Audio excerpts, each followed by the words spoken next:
They eventually got to the bridge. And of course, all the battalion, the police, the task force, everybody came up and set up shop on the bridge. See, that means all of these things, the law, they all represent the law because they were the law enforcers of the United Snakes of America. The law is what holds you back. The law is what keeps you in the white man's home, and it keeps you across that bridge so you cannot get home because you are defined again by the law. So from that point, Caesar organized. There was a fog on the bridge, a fog. What this represents is the white man's law controls our direction and our destiny behind a fog, a veil, in ways that you don't know. Again, the Dred Scott. Again, artificial persons. Again, the corporate identity, which is the reason why your name is capitalized on your IDs and things like this. All of these things work against us. The 14th Amendment. 3/5 compromise. These are all specifically for us. Racial profiling only applies to the BA-KONGO people of this country.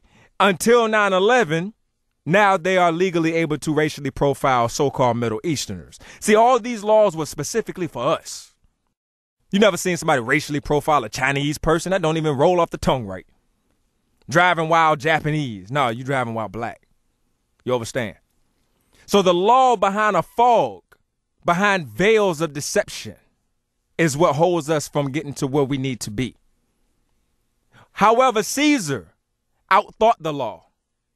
He told half of his constituents to go below and half to go above. As below, so above. See, right now we are below, but we will be above. Hence the name of the movie, Rise of the Planet of the Apes, or Rise of the BA-KONGO people. So they outsmarted the law, got behind the law, and defeated the law. But in defeating the law, the original silverback, the powerful silverbacks, but the one in particular that became the friend of Caesar. What it means is we must maintain a friendship, a connection of love and family, togetherness with our people in homeland Mu-Kongo, so that we can maintain proper connection and communication here in the United Snakes, formerly known as Cameroon. So when we maintain that connection, that means we grow with each other and we are unstoppable together. So the silverback pulled a guy off of the horse, slammed him on the ground, wanted to pound him. Caesar said no. Again, nonviolent. Now, wait a minute now. Again, you have to understand. I said Caesar plays many roles at the same time. Also going across this land, he represents the great honorable Marcus Garvey, who said Africa for Africans and Africans abroad. Because they were on the bridge fighting the law. They were on water fighting the law. They came from the land to the left and they fought going to the right. That means they were in the land in the west and they fought over the water to go to the land to the east, which is home in Mu-Kongo. That is where the redwood was.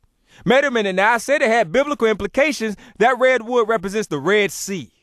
They are in the land of Egypt. We are in the land of Egypt, Mitzrayim, the land of bondage in this country, symbolically. We got to cross through that sea. We got to split that water. We got to go back home to what we now know as the wandering land to reach the promised land. Promised land means the achievement of what we will be, regardless of where we are in this world. So anyway, back to it. Caesar on this bridge represents the honorable Marcus Garvey because he was trying to take those from the west, our people from the west, and take them back home to the east, who had come here from the Ma'afa. Now, wait a minute. Now, remember, he was Marcus Garvey, but he was also Dr. Martin Luther King because he didn't want anybody to kill anybody. But see, his best friend, the 1,000-pound silverback gorilla, sacrificed himself and got killed for Caesar. He died in Caesar's arms. When he died in Caesar's arms, Caesar had a change in attitude, change of heart. He lost what he loved because we realized that that land is still not ours, even though it's home. So, as he saw the original black man, the one who owned Genesis in a helicopter, about to fall in the water. He said, take my hand, meaning I want you to be one with me again, even though I sold my soul to the white man. Caesar reached his hand out and balled his fist. See, the ball his fist doesn't just mean I ain't gonna help you. It means black power. That balled up fist means black power. Real black power. Not what happened to us before, but what will become of us as we rise.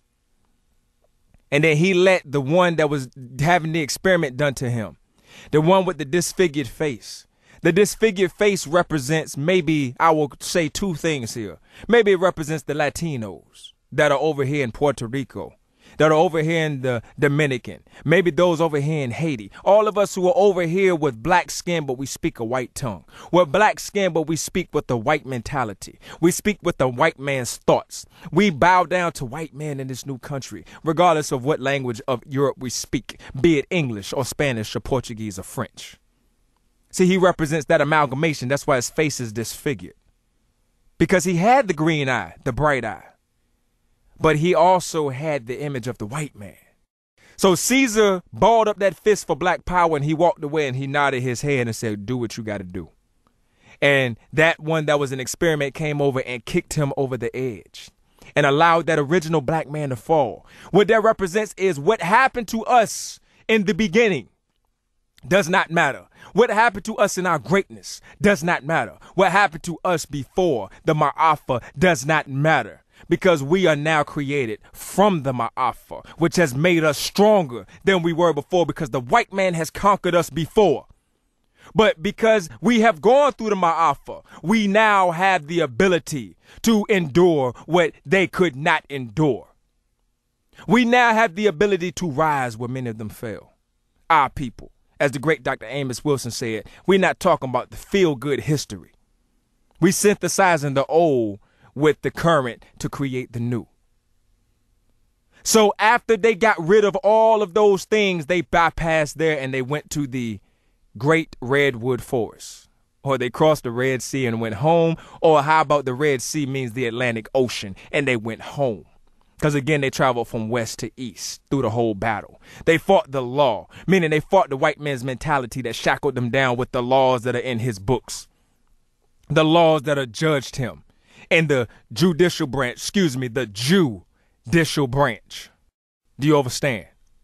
They defeated all of these things, and they did not want the white man's land. They wanted to go back home, and they made it back home. Caesar, when he got home, the white man said, I know where he is. He knew he was home.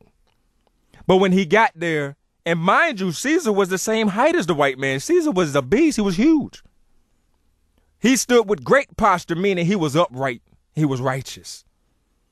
Not righteous in a religious sense. He was righteous because he did what he had to do for the love of his people. That's the right thing to do. Righteous comes from right and just.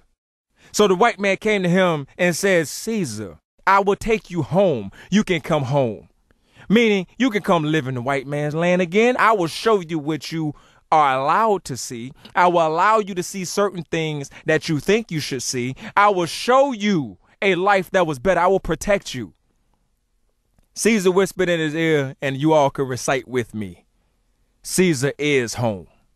And then you see all of his BA-KONGO people, as they're in the movies represented by apes. All of his BA-KONGO people there with him. You see the red orangutan, the red native of the land you now call America, the native of Cameroon.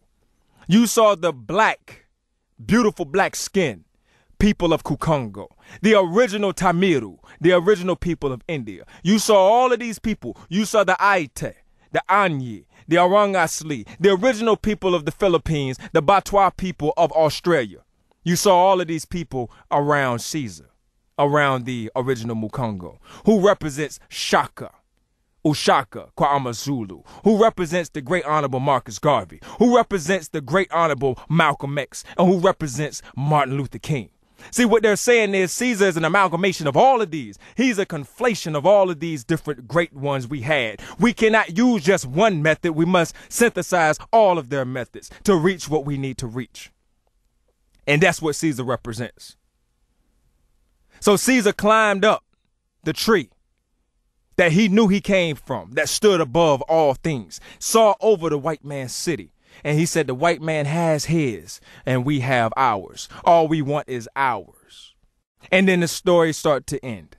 But before the credits roll, they showed a very important picture. And I hope you stayed through the credits because this is telling you something very important. There was a land mass they showed as the credits were rolling. And it was a holographic land mass. And then they had a yellow dot starting in Mu-Kongo, the origin of all of us as BA-KONGO people and all the rest as well. But they showed the origin, and as the earth rotated, they showed the yellow line spreading across Earth Mother, establishing all peoples of this earth. And then they had one dot land in the United Snakes of America. And from the United Snakes of America, they had one line going back to Mu-Kongo. That one line represents us. That one line represents Caesar and all of his people. That one line represented what we should be doing, where we should be going, whether it's going back to the land of Mu-Kongo or rather going back to the consciousness of the Mu-Kongo people. It means reconnecting with our story and not have to look through the glass in an attic that the white man allows us to see our story. We're no longer having to live in his home and not be a part of his world. We're no longer his pet for his usage of what he wants us to do. We no longer have to fight in his wars because his wars are just what they are, his wars. We make no wars with no people except him. This is what this movie, Rise of the Planet of the Apes, because as I said, to rise, you must be below, and we are the lowest. And to rise above, it represents us. This is why this lesson 302 is entitled Rise of the BA-KONGO. Now, again, I did that off of memory. I'm quite sure there were some things in this movie that I completely missed, but I'm telling you, go back through it and see what I'm trying to tell you here. I'm not going to give you a detailed video with a whole lot of research. If you want where I get some of the things as far as my quotes from books, let me know. I mean, I try to remember page numbers. I said I want to be like powder. Remember all the pages of all my books. So let me know if you want the research, but I just wanted to get this to you because this is something that I feel is important to us as BA-KONGO people. And I was wondering, even before I saw the movie, people that were conscious and people that had their eye open, they came to me and said, hey, you need to go see it because you are Caesar in that movie. And I'm like, I don't like Romans. I don't like Roman people. I don't like Julius Caesar. They were like, that's not what we're talking about. See, they're not talking about Julius Caesar. There's nothing in this movie that has to do with a Roman because a Roman did not have to leave their home and try to find their home. Overstand. It ain't talking about Hebrew Israelites. I've already gone through that. Say what you want. Got a question about that? Go through lesson 402. So with that said, I will leave this open for discussion. Again, I may go back through it and post another. I find other details out that I may have missed by memory and excitement. I'll come back and we'll see what we can build upon here.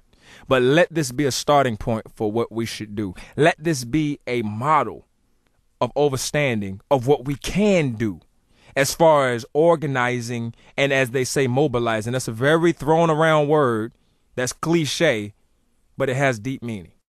I will leave this open for comment, and I look forward to your responses and ideas and synthesizing of what we can do.